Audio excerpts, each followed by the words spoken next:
Martin Luther King had once said, "The ultimate measure of a man is not where he stands at times of convenience and comfort, rather where he stands at times of challenges and controversy." Welcome to another episode of the Global Resilient Citizen series. Today we are going to inquire into what it really takes for a man to be courageous and resilient. And we have a very special guest with us to be there for this interview, Pallavi Walia Raj. Welcome to the interview, Pallavi. Thank you for joining us today. It's a pleasure. Thank you very much for having me over. You're most welcome. Pallavi is a celebrity MC. She's a virtual host. She's a TV host. She's an RJ. She is a TEDx speaker, an entrepreneur, as well as a celebrity presenter's coach. Pallavi, you have played various roles in your life and you've adorned multiple hats. You're a mother, you are a daughter, you are a traveler, you're a lifelong learner. While playing these roles, what have you discovered about courage and resilience? What does it mean to you? That's a lovely question, Ashraf. Thank you very much. I personally feel that, when you have that ability to be able to step out of your comfort zone and take those risks, they could be calculated risks, okay? But you need to have that ability to take those risks. And just in case, you fail, okay, maybe it didn't work out as you planned, do you have it in you to kind of get up, dust it off, and then move on and say, hey, because, for me, I've always believed you're either a winner or you're a learner. There is nothing called losing. So either way you win, because in one way, if your task is completed the way you planned it to be completed and it's got you the kind of results that you've wanted, then yes, you've achieved your task. But just in case you haven't, you've learned so many other ways of probably wanting to do it. That I think is invaluable, because that's when you introspect. When you get everything as a green signal, it's like saying, will you stop learning how to drive unless you get all green signals? That's not what you're going to do, right? That's never going to happen. In life, we can't keep waiting for all those green the signals to turn green, because they're never going to all turn green at the same time. There's never going to be a perfect time and a perfect place for you to get started. So what you have, which is absolutely perfect, is right now. Do you have it in you to be able to go out, even if it is going out on one limb, to try something different? And then if it doesn't really work out, look at the possibilities that are there. You can introspect. You can ask yourself, okay, what worked, what didn't work? How can I better this? How can I deal with this differently the next time? So there's lots of that happening. So I personally feel that if you're not a resilient person, my God help you. Because this world is all about survival of the resilient and survival of the courageous. Honestly. So when I say survival, I don't mean living. I mean, if you really want to thrive, if you want to flourish, if you want to go out there and really make a difference, it's only going to happen when you're courageous. And like someone said so rightly, right? I'm sorry, I don't remember who quoted this, that courage is not the absence of fear. It isn't. Acting despite. Tell me one thing. You mentioned that, being resilient is like the key. It is essential for the world we live in. All right. And at the same time, being courageous is not about, the absence of fear. It is about acting in the face of fear. So do you Yes. think that being courageous, or for that matter, being fearful, are these Yes. learned behaviors, or are people naturally courageous or fearful? Okay, so I know for a fact, scientifically proven, that a child is born only with one fear, if I'm not mistaken, the fear of falling. Is it? All Yes. right. The child That's has interesting. absolutely, yeah, the child has absolutely no other fear. So the child doesn't fear dark. It comes out of the dark, into light. The Yes, womb from the is so womb. cozy and dark, right? Yes. The child doesn't fear darkness. The child doesn't fear creepy crawlies because they're like toys for the child. The child doesn't Okay. fear big cars and all these big things it sees on the road because they're novelty for the child. The child goes, wow. Or, have you seen a child's eyes widen when he or she sees different colored cars and some zooming past and different shapes? They are so in awe of everything. They're so curious Absolutely. all the time. True. They have no fear but the fear of falling. I honestly believe that fear is something that people acquire along the way. Uh-huh. you know Uh-huh. they see these movies. Kids have this desire to see the kind of movies where we say no, this you cannot watch. They want to see those kind of movies. They want to see those. It's Some of them, always yes. it's human nature. So it's like saying human nature. If we are intrigued about something, and when are we intrigued about something? When somebody stops us from doing it. So at that point in time, we want to see those those horror films or those thrillers or those things that scare us. And then the other thing that happens is, suppose there are certain elder people around the child. And why am I speaking about the child? Because we hardly develop any fears once we're adults. All those fears are already pretty much part of us Yes. from 0 to, let's say, whatever, 21. Yes. And from 0 to about 16, 17, so anything and everything that we keep seeing keeps going into our subconscious mind, and that keeps building up as our belief system. So just in case the elders are around, the grandparents are around, and they say, oh, listen, don't get onto that stool, you might fall. Hey, listen, don't get into that room, it's a little dark, you might hurt. And they are not trying to tell you it's dark, there is something supernatural there. They're just trying to say maybe your eyes won't be able to focus in the dark and you might hurt yourself, right? But how the child interprets that, We have. we never know. Yes. And that is why one says that because all these fears are acquired, therefore, coming back to your question, that is resilience and courage an acquirable thing? I personally feel they're both skills, Uh-huh. and they Uh-huh. can be worked on. We can definitely become more resilient, but we cannot become resilient by taking some theory classes. I get that. We can't develop courage by just attending a class which says, okay, let's say I'm courageous. Be So let's be courageous. courageous. Be powerful. Be fearless. Yeah. These can be your affirmations. These can become part of your belief system. But if you want to be resilient, if you want to be courageous, you have to step out into the world and take action.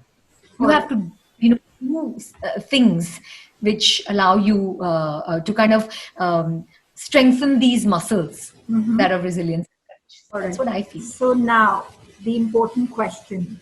If courage and resilience can be harnessed and developed, how Yes. can we make that possible? And how can we inculcate that in our children, in our youth, and amongst the adults? Okay, that's uh, I personally feel that we need to start having conversations with our youth, with our kids.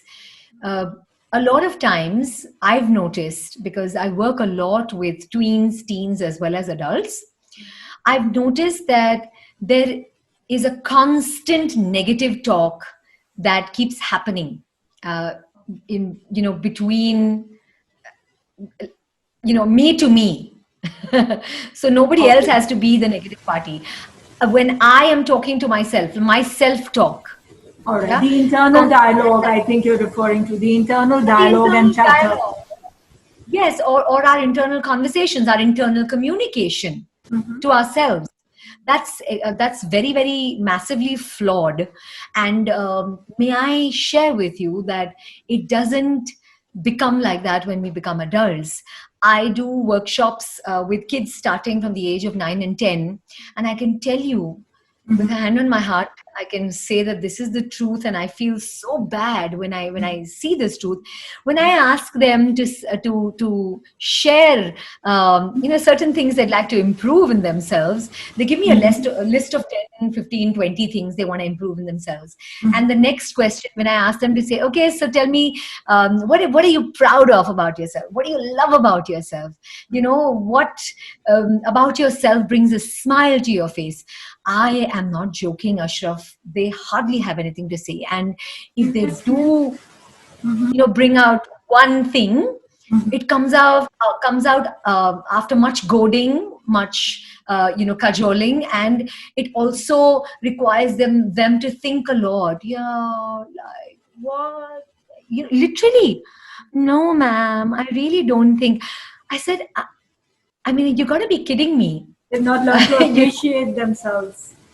Not at all. Not at all. So I personally feel that, when we start becoming aware of the kind of conversations we have with ourselves, if those are very empowering conversations that we have, I can very safely say that the quality of our life is directly proportional to the quality of questions or conversations that we have with ourselves. And that, I think, really needs to start being inculcated from the word go, right from the time that they're little children. I'm going to give you one small example. This is something that I learned from a very close friend of mine. When she was born on a Thursday. And I guess when she started understanding stuff, her mother shared one thing with her, which has stayed with her for life. And incidentally, she teaches certain things related to that now. Her mother said to her, "You're born on a Thursday, and you will never ever lack money at all. No matter what situation you're in, you're always going to find money, around pouring into your life. Yeah, pouring into your life. You won't believe this, Ashraf. That lady, every single other person, when they get stuck for, you sometimes you get stuck for 500 rupees, 1,000 rupees, or you get stuck for, let's say, the little change. People actually just come up to her, and she can just give it to them wherever she is. She may be out, she may be, at the end of the month, whatever be the case. That has become part of her subconscious mind. She attracts it all the time. She's abundant. Wow. Now that's coming from that, what we say to our kids, right? From the word go, what is the conversation that we're also having with them, even in jest? We say this, you're so scared about everything. You may be saying that to your child just to make fun of your child, but do you know how it's impacting his or her subconscious mind? It's massive. We're not even aware of what we tell our children. And I remember at one point in time, I'd read somewhere which said, be mindful about what you speak with your children, because whatever you say becomes the voices in their head. And absolutely. You're precisely talking about that. So what I'm trying to gauge from what you have shared is that just the way abundance can be learned, the way self-confidence can be acquired based on the voices around us. In a similar way, what you're trying to communicate is fear and courage can also be learned. Not fear, courage and resilience, you mean? Yeah, courage and resilience. Yes. You're so right. Fear is also learned. Yes. Depending upon, what the people or the adults or anybody in our environment says to us, we kind of make associations with things around us, And that becomes part of our psyche or our belief system or our and our way of this. reality. Yes, yes, I get what you're saying, Pallavi. Thank you for throwing in that insight, because I think that's going to be really an eye opener for a lot of parents out there. Yeah, thank I, you. I pray it is, Ashraf, because Yeah, it is such an yes, absolutely. So tell me one thing. So suppose we're looking at a scenario where a fear has already been acquired, yes, or fearfulness as a way of behaving has hmm, been a learned behavior. All right. yes, I think you were referring to phobias also earlier, like things like fear of darkness, yes, fear of heights. So, yes, keeping those aside as well, or being yes, mindful of that as well. In hmm, general, any sort of fear, if an adult or a child or an individual has acquired, all right, yes, and certain things occur to us as something that one may be scared of. For example, hmm, there is something known as xenophobia, which I can think of right now, which is fear hmm, of people who are from different cultures, different from what we look like. All right. hmm. And it can be Wow. so strong that the moment you see somebody from another culture who looks different from what you look like, or people in your environment look like, it just gets triggered. All right, I've experienced Wow. this myself in London. All right, I happen Wow. to be I happen to be at a tube station, and I Hmm. just asked for directions from someone, and Oh, the person happened to be a very decent gentleman. For some reason, he yes. saw me, and there was evident fear on his face, and he just ran away from me. All right. Now, I'm just wondering, still now, what really happened? All right. Yeah. Was it xenophobia, or, what was it like? There are certain things, that we acquire as a matter of experience or what we hear around us. So if Yeah. something occurs to us as fearful already, and we have Hmm. acquired that fear or we have learned that fear, how Yeah. is it? Is there a way in which we can work on our occurring of what's around us? Can we alter the way we look at things? Oh, yes, of course, we can alter the way we look at things. So, Ashraf, like I was saying earlier, because of the fact that you have the ability to acquire this skill, okay, Mm-hmm. to be resilient, to be a much more courageous person. I personally feel I'm going to go back to what I said earlier, that for a lot of our for a lot of people, certain fears can be very real, right? True. So don't belittle that. I mean, don't Yes. turn around and say, hey, what are you talking, man? I mean, you're so and so these many years young, and you're telling me that you have a fear, or of darkness or whatever, let's say, okay. uh, and for that person it might be very real. So the minute you belittle it, finished, that is never going to go away. And when I say never, it'll require a lot of time to go away, because the person feels, they think I'm making this up. I'm not actually making this up. I mean, I am It can be scared. very real for them.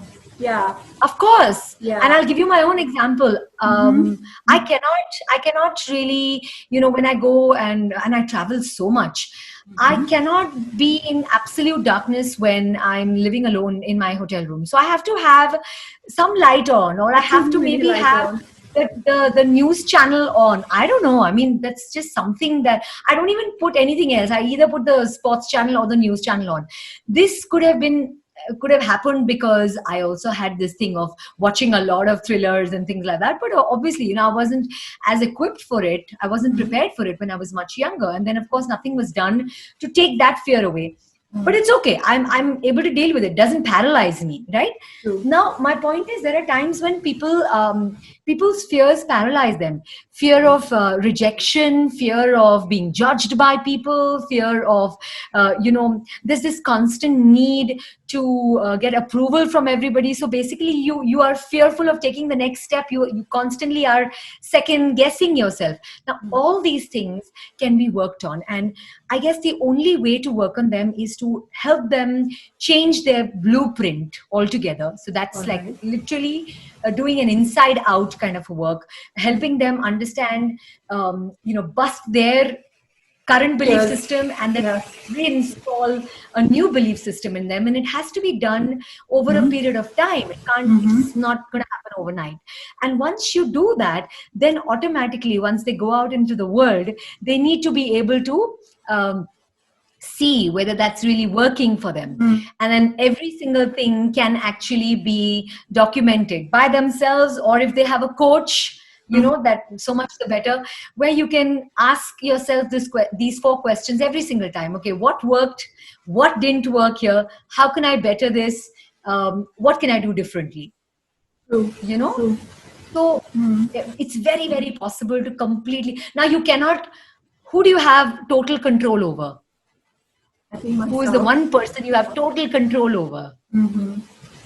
Myself. I can only control myself.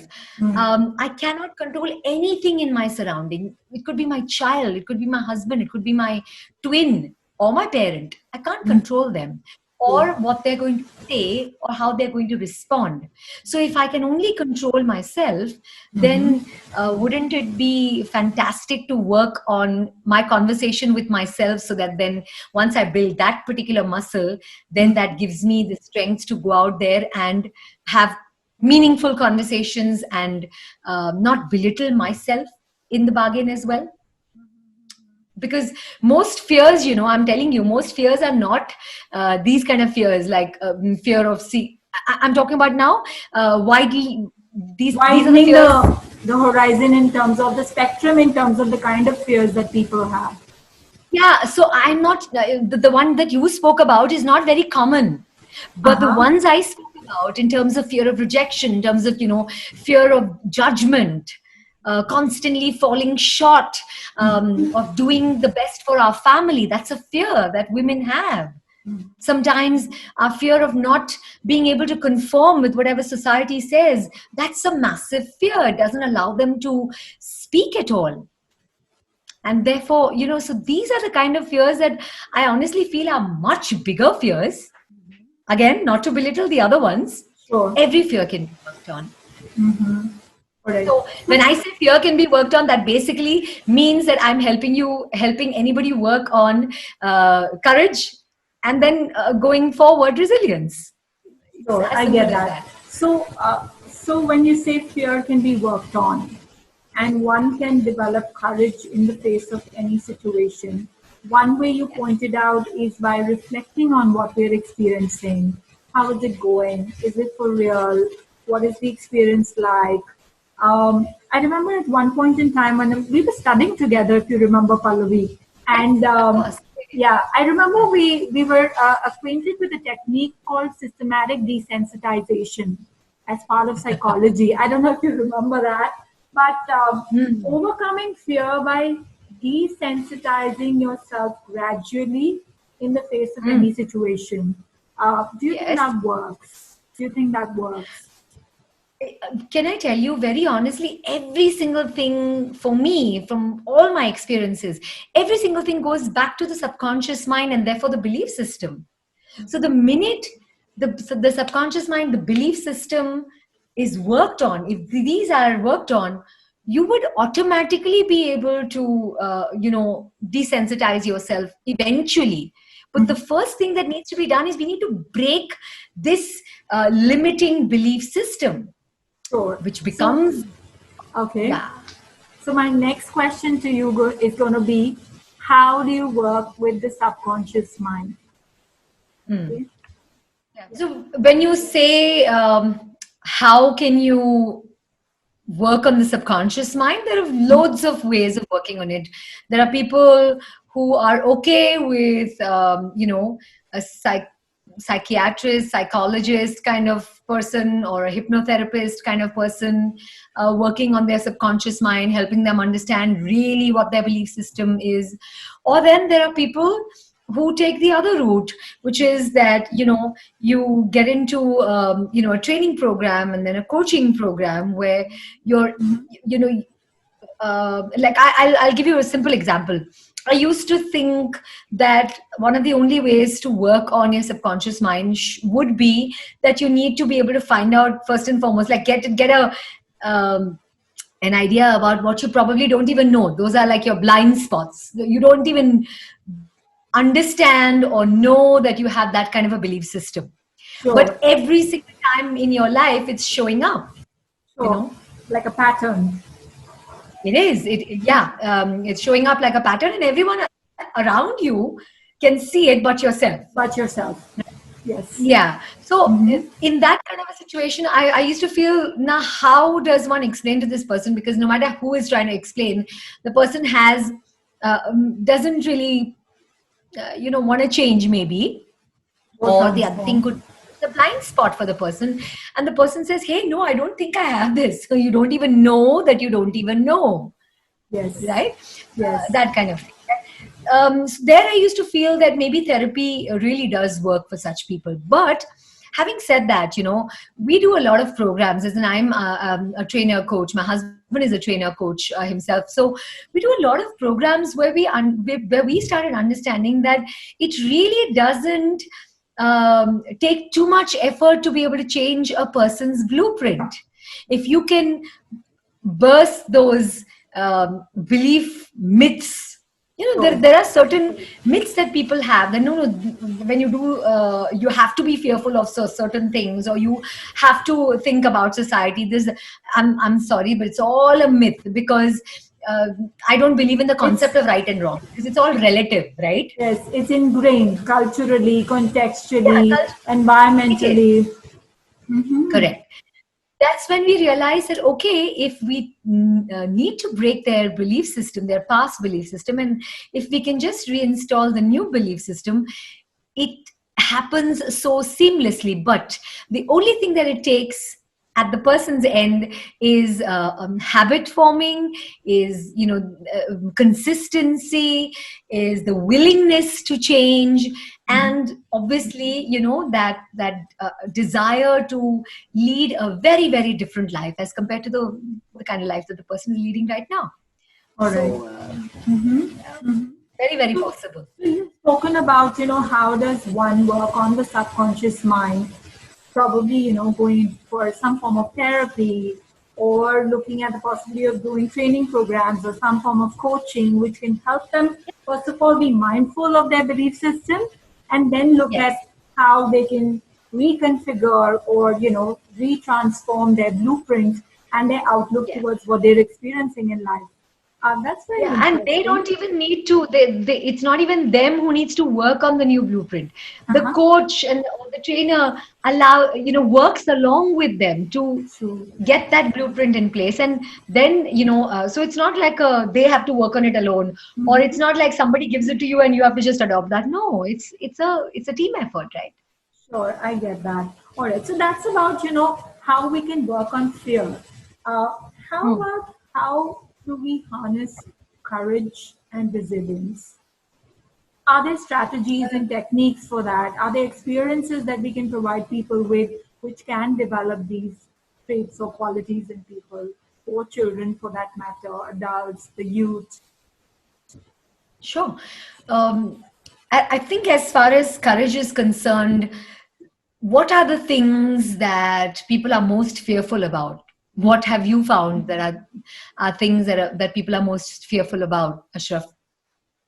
All right, so there are phobias of all kinds. Of course, people have phobias of darkness and heights and, in regular life. In regular life. All right, so if you look at the current circumstances or the situations around the world, we have the health pandemic happening globally. There are people, who are worried about their health or fearful about, how they're going to live a healthy life. True. There are people who are fearful about contextually the environments that they're living in, where there could be lack of safety or security. There are people who are dealing with scarcity and worried about what their future entails. They don't have enough resources to be able to look into whether they're going to lead a life that is comfortable, whether they're going to be able to provide for their families and their children. So they're worried about the future or fearful about, what's going to happen next. There are people who are dealing with natural calamities, for that matter. Where everything is destroyed. I'll be very honest with you. Yeah, out of all these fears that you've just mentioned, I guess the one that has to do with natural calamities, that is probably the only one that you can't do anything about. You have no control, right? All you can do is be a positive person and say, okay, so would that need me to take myself out of this environment and plant myself into a totally different environment? Now, if that's possible, there are so many people who do it. If that's not possible, there's very little that you can do, really. The only thing that you can do is, if you're in the moment, if you're in the now, at least enjoy the now, enjoy the moment. All right. Being mindful that, okay, thank God I at least have a roof above my head. Suppose you're in that kind of a zone, which is very prone to natural calamities, and you're not willing to move out of that particular place to any other city or any other place, then automatically every moment that you're alive, I guess, you need to be grateful and thankful and be happy and enjoy that moment to the fullest, because you actually don't know whether the next moment you're going to be around or not. Right? Now, how can we start planning for such natural calamities not to happen? Though that is a task that is going to take years, Ashraf, because you and I both know that natural calamities, most of them, unfortunately for men and women, it is man-made.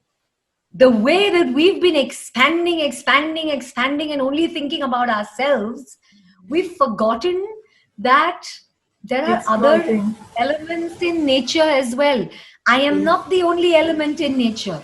And I am an element in nature, by the way, which people conveniently forget as well. True. But there are, there is, so those remedial measures, that's going to take a while. But if we talk about any of these other fears about health or about safety, security, careers, money, scarcity, whatever that we're talking about, all of these, again, I personally feel that it's about helping people develop a positive mindset. It's about allowing people to understand that they need to work on their mindset. They need to work on upskilling themselves. It's a changing world.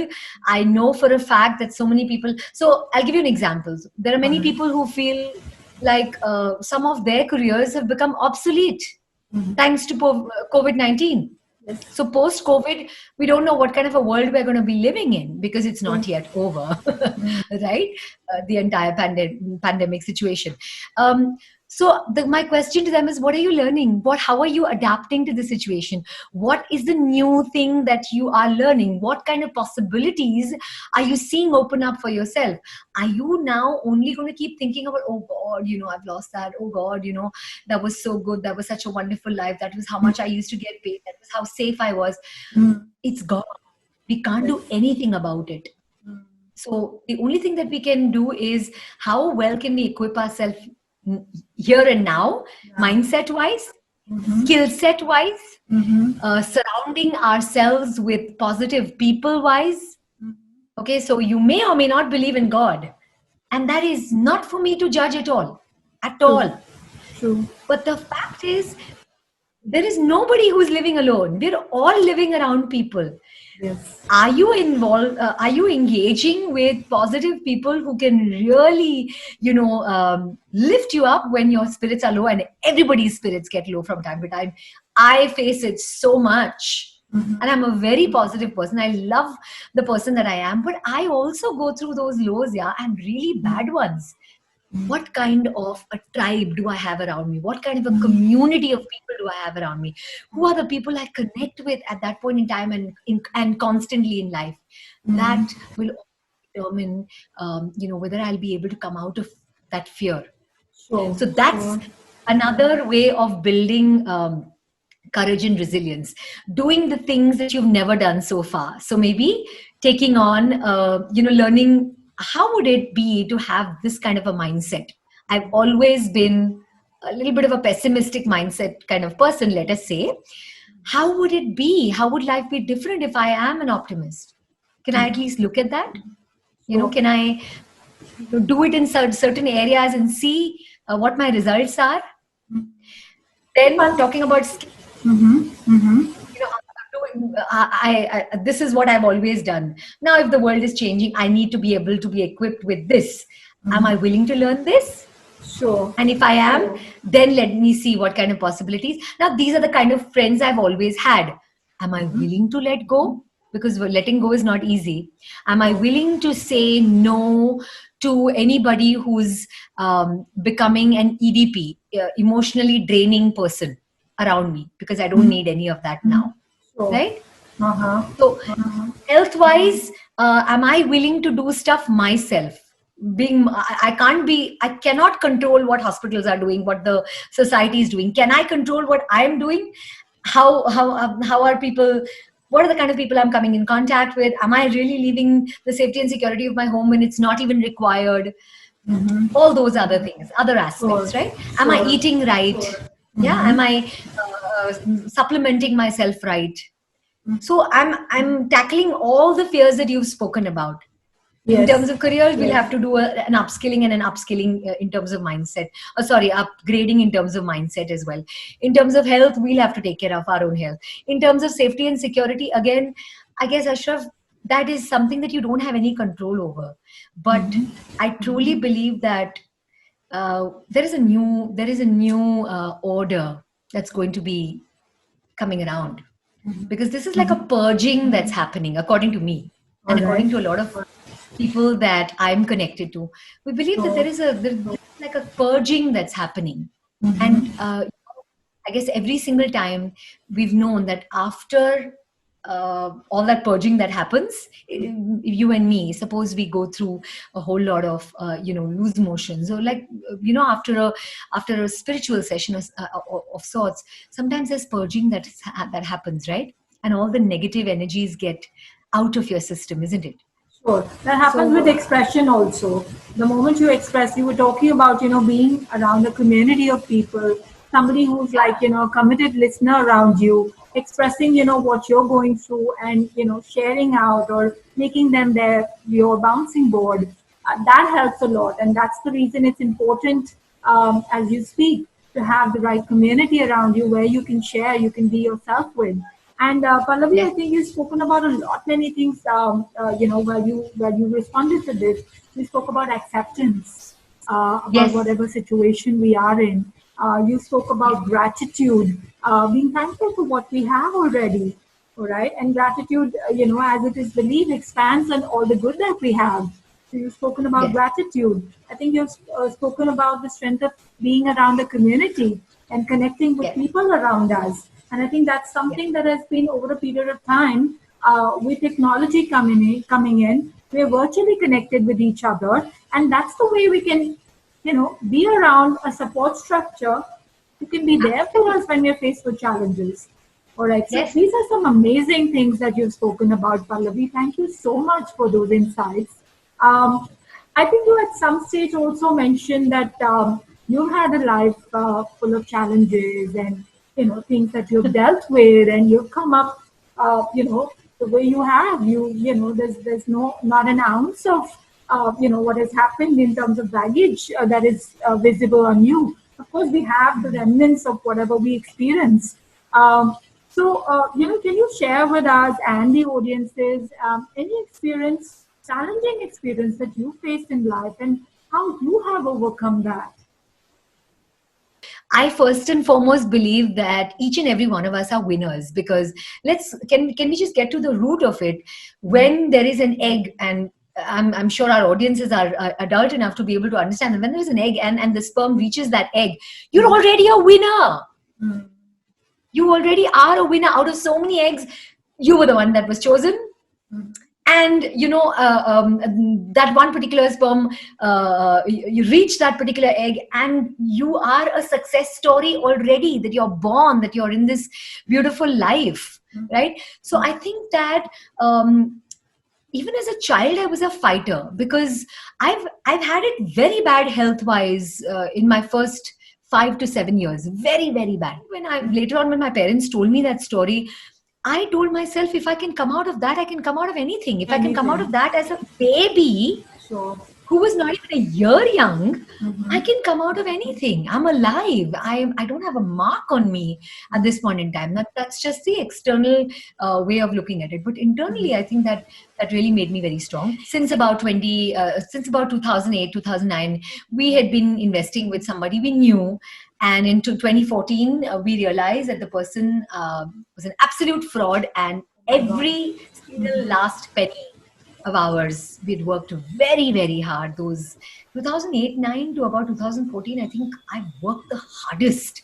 Sure. And that is, I was carrying during that time. My child was born. I didn't really rest. My child, I'm sure, missed me from time to time, because I was really working hard towards building a corpus so that I could spend more and more time with my child later on. And whatever I was working and however I was flourishing in my business, I was kind of putting it into wealth creation. Yes. And this gentleman decided to run away with every single last penny. And then I learned from that how foolish could I be to put all my eggs in one basket. One, like, biggest lesson learned. Second thing, how foolish can I be to, I'm going to ask you a question here. Do you give something that you absolutely love? Let's say you absolutely love something, in your life or your child. Do you give your child away to somebody else to manage? If I love and trust that person enough, then I would. Yeah. Otherwise, Okay. I wouldn't. Yeah. Correct. Now, my simple question to myself was that, why would anybody else be as concerned about my money as I am, as much as I am? They might be concerned because they're making a cut out of it or whatever, but why would anybody else be as concerned as I am to grow it, to really, because I have those visions for myself, or I have those dreams for my family, right? That's one very major lesson that I learned from that particular episode, that I need to learn how to read people. I need to learn how to manage my own money. I need to learn. If I don't know it, I can't be saying all the time in my life that, hey, I don't know it. It's like using crutches. Yes. True. And how long can I keep using crutches? Okay, before marriage, my father used to handle my finances. Now, after marriage, my husband handles my finances. Hello, what do you mean? You're a human being, fully capable. Learn to handle it. And if you can't, that's all right. Can we learn? Yes. That was a very big learning for me. I think because I was down to zero, Ashraf. Zero. Unbelievable. Thank God for the fact that I didn't have any loans to pay up. Thank God I didn't owe money to anybody. That was my only, saving grace, and I'm so grateful for that. I get that. So I literally restarted. My husband and I, we restarted our life back again after 6-7 years of absolute hard work. Okay, no problem. That's really commendable, Pallavi. That's really commendable. Yeah. So, but I'm telling you, so much else has happened with so many other people. I think money is the but what the learning that we got from it, that was the most important. Yes. So I think you're talking about two very important things over here. One is that, you do experience challenges. The question is, what do you learn from them? How do you respond to life differently based on what you have experienced? All right. Absolutely. Finding other ways, other means, other pathways. It also comes back to the other thing that you were talking about, is acquiring skills, acquiring abilities, learning how to manage your finances if you face challenges with finances, or for that matter, any aspect in life. Any aspect. It could be learning how to manage your health, learning how to manage your nutrition. It could be learning how to manage your finances, your relationships, You can learn how to manage your relationships, learning how to manage your internal communication with yourself, your self-talk. That's Sure. possible as well, right? Yes. Yes. So if you So give me any area, I'm sure one can say that it's about learning how to manage, learning how to make it happen in those areas. I'll just add to this, Ashraf. It's just one thing that distinguishes maybe normal from great. How do you respond to a situation? sure. A simple example there would be that there are so many people have faced war. They've been part of war. It could be World War One, World War Two, whatever, okay, or Kargil or whatever, right? um, if we take different lives, how have people responded? There could be two people who've gone through the very same thing but come out of it totally different people. One could In a have been different way. extremely depressed and finished, life is finished for that person, and the other could be so strong, maybe goes ahead, writes a book, maybe goes ahead, becomes a coach, becomes an inspirational leader for Humanity. Gen X to follow. So it's about how you respond to whatever you're going through. Sure. So tell me one thing, since we're talking about responding and choosing our response to life, um, Yeah. can one learn ways in which we can creatively respond to problems? Like solve our problems or respond to our challenges in creative ways? Like, is it possible to be creative in the face of challenges? And how? If you can illustrate with an example. No, it's not yeah, well, I like doing that, but Uh-huh. I'm telling you, um, I've learned this from CEOs of companies that it is not IQ that matters anymore. It is not how intelligent you are. Yes, EQ matters. One of the most important things for CEOs is CQ, their creative quotient. How creative can they be in the face of adversity, when the company is faced with it, in the face of, every company goes through these ups and downs when it comes to sales. Sometimes it's happening, sometimes it's not happening. The revenue is coming in, not coming in. Company's doing well, not doing well. How can they creatively engage their entire team of people that they're working with? I think it all comes down to that. So creativity, as you and I definitely know it, is it's not about art and music and all of that, It's right? not It's only about about that. It's not only about not that. only about, Yes. it's more a lot of that creative angle comes from how can you be an out of box thinker. Sure. Sure. How can you look at a situation and say, okay, if this needs to get handled, how can I handle it differently? So how can I get perspective, other people's perspective? Because I Consultation. can, yeah, I mean, consultation ho gaya, yeah, you get into situations like you have a mastermind, and therefore, you learn from so many other people. You have conversations about it, and you discuss, and you figure out, okay, what is the best way of handling this particular situation? And you'll be amazed how massively creative you can get. So everybody feels, no, I don't think I have the creative quotient in me. Everybody has it. I think women have a lot more than men. I'm being very honest. The men are going to be biased towards us, like two women, praising Okay, themselves. no offense, men. I'm going to give you a scientific reason why maybe women tend to be a little more creative. Uh-huh. For eons now, for generations and generations, women have been known to be nurturers, right? They take care. They build communities. They take care of the kids. They build communities. I mean, did I repeat that? Sorry. Okay. That's okay. So basically, they're inborn crisis managers, they're Uh-huh. inborn team managers and team leaders, right? One of the things when it comes to raising children and building communities, what is the one thing that we constantly need in order to keep them engaged? Thinking out of the box. Uh-huh. Yeah, Yes. because Yes. yeah, You need to be like spontaneous. Think every yeah, you need minute. to be Stand on your feet. correct. You need to be thinking on your feet, right? And that ability comes to us very naturally because it's in our DNA now. We've done this. We've been nurturers and builders of community and teams for generations from the time I think we got started. So that is why I say that we all have creative abilities, all of us. It's just a matter of, do you want to go deep within and get it out? So how would be a way to find out, or rather hone it?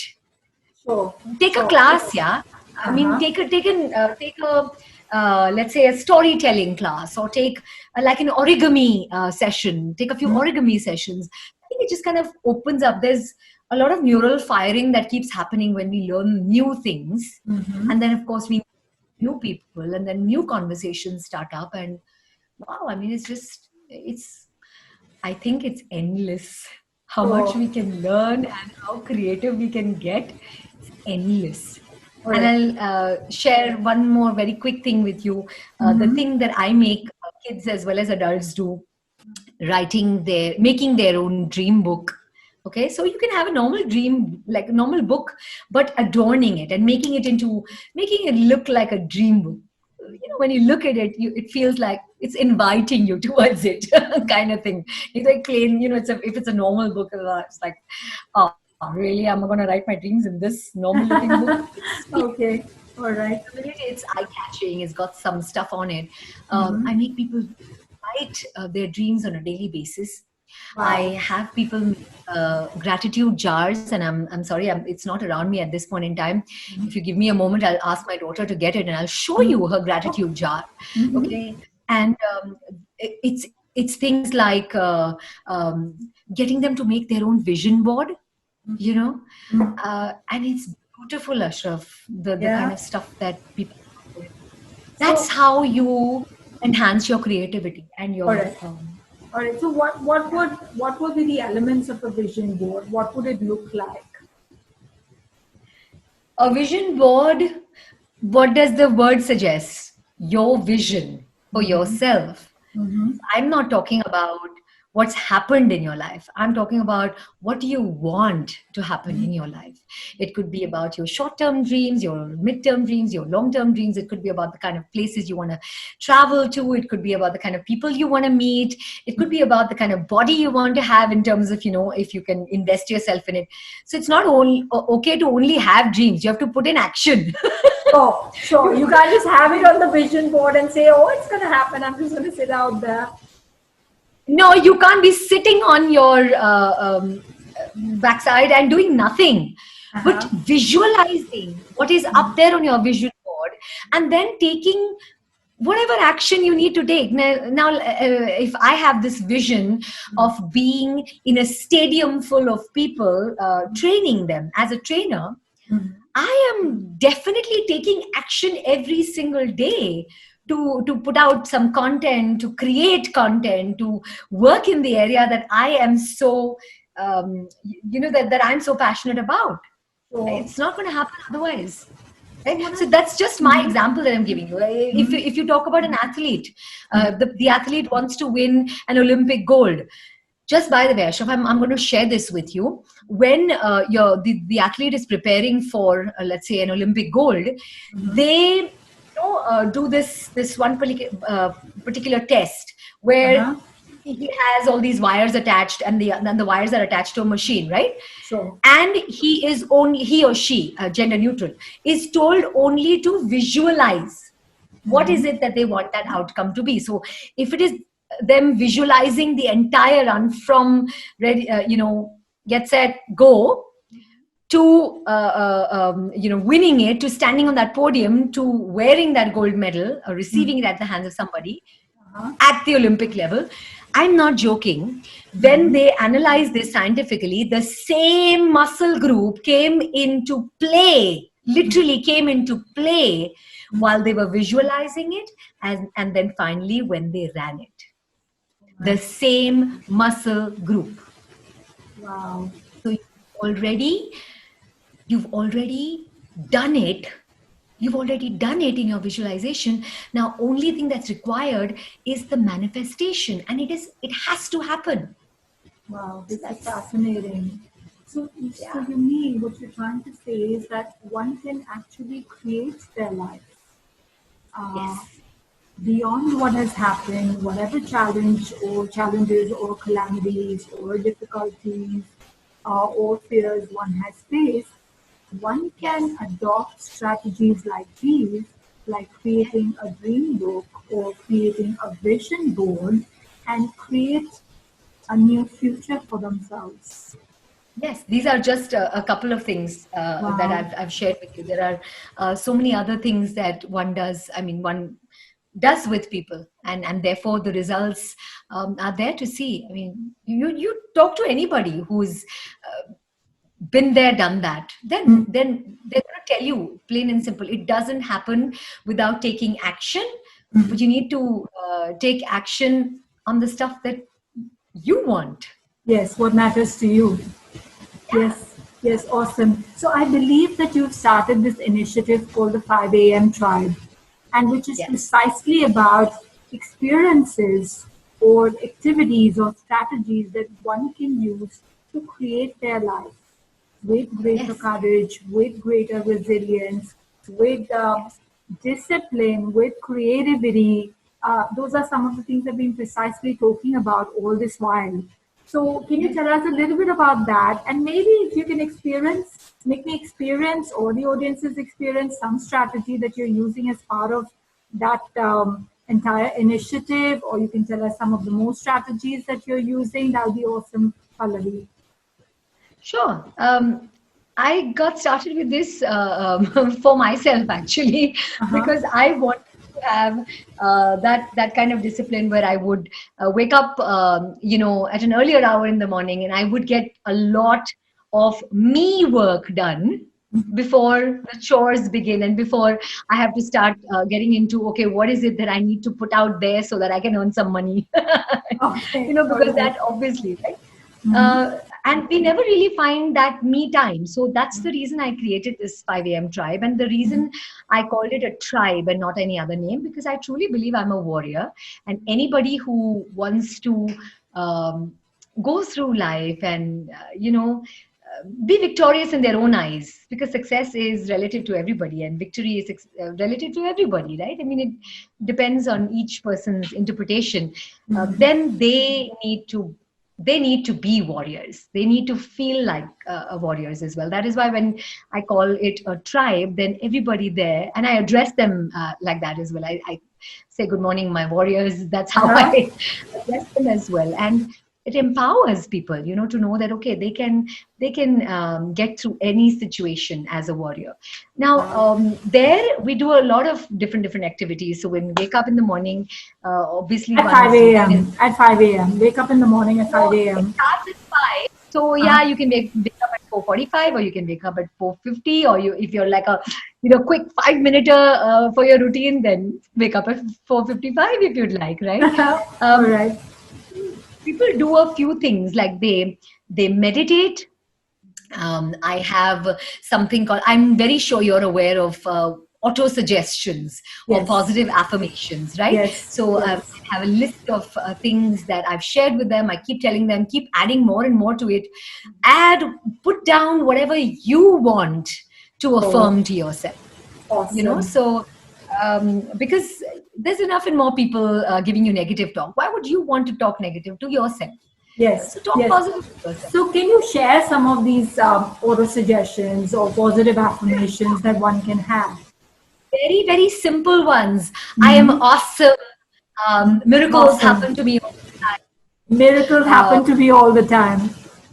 Miracles Wow. happen to me all the time, right? Miracles happen to me all the time. Yeah. Sometimes I Okay. even do these. Wait. Sometimes I Huh? even do these questions like, Uh-huh. how come I have so many massive opportunities coming my way? Wow.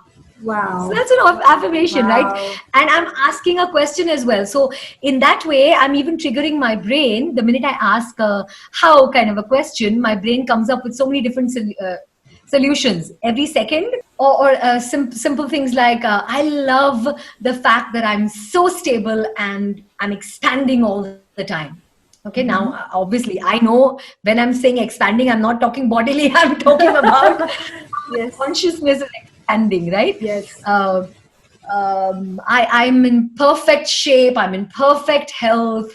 I love my body. I love my ability to connect with people very easily. People connect with me beautifully, and I'm constantly presented with massive opportunities to earn more and more money, and I grab them by the horns, those kind of Sure. things. Or Sure. if you want to talk about your own self confidence, I am standing in front of, let's say, 50,000 people and delivering exactly what I want to deliver. Mm-hmm. And people are appreciating it. I'm making a difference to people's lives. Sure. Anything and everything can become an affirmation. I mean, there is no set rule there. All right. The only rule is I, Uh-huh. in the present tense. You have to frame it in the present tense. All right. And all positive stuff. So Sure. if I want to say that So I can am we very have some auto suggestions for children and the youth? All right. these are all auto suggestions for children and youth. I am super healthy. I'm extremely active. I make friends easily. I'm a genius. I'm a visionary. I plan things and I get them done. I love your am energy, Pallavi. So I share that with them as well. I'm super energetic. I'm very engaging in my conversations. Mm. I love myself. Oh. I always appreciate myself for all the wonderful stuff that I keep doing. I'm how could you say? Yeah, I eat healthy. I have the perfect, and I have the perfect lifestyle, even for children and for youth. I mean, that's required, right? Yes. I attract the right people into my life so easily. So I can think of the university blessing me. So I can think of a few that kids could possibly come up with, like I'm strong. I'm brave. I'm courageous.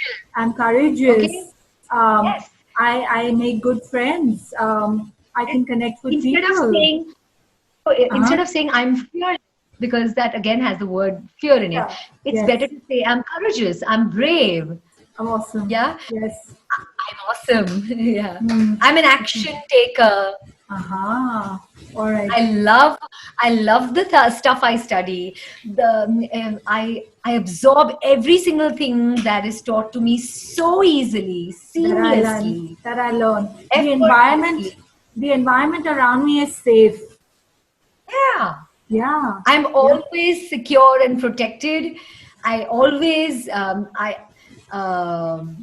always protected in the sense. Now I'm not talking about the parents' protection angle. Okay, I'm always safe. Yes. Yeah. So those are things that you can share as well. Wow. I'm getting healthier by the day. Yes, absolutely. Yeah. Wow, this sounds awesome. This is like great. One of the most amazing techniques that you've really shared with us. Of course, people do know about it, but how you can recreate your own auto suggestions and positive affirmations, that's really interesting. All right. So what are some of what are some of the other strategies that people can adopt in order to be courageous and resilient? Meditation. Obviously, our day starts with meditation. Yes. Meditation, there's affirmations, there's visualization, there's writing your dreams in your dream book, there's reading a book and putting down your takeaway from that particular book. On that particular, because that really expands your thought process, and then there's so much of learning that's happening there. And there's most certainly gratitude. So we're offering, we're doing a lot of gratitude giving that during our session. And then there's very, very, very, very, very important stuff, which is exercise. And they can choose to do whatever form of exercise they want. They can run, they can walk, they can do Pilates, they can do yoga, there has to be some good amount of exercise for at least about 45 to 50 minutes. That has to be there. Awesome. Pallavi, you have given this entire interaction a different form. You've come up and shared strategies that really have relevance in the context that we're living in today. These are simple to follow. These are easily adaptable in our life. Thank you so much for being with us today. This has been really insightful. Thank you.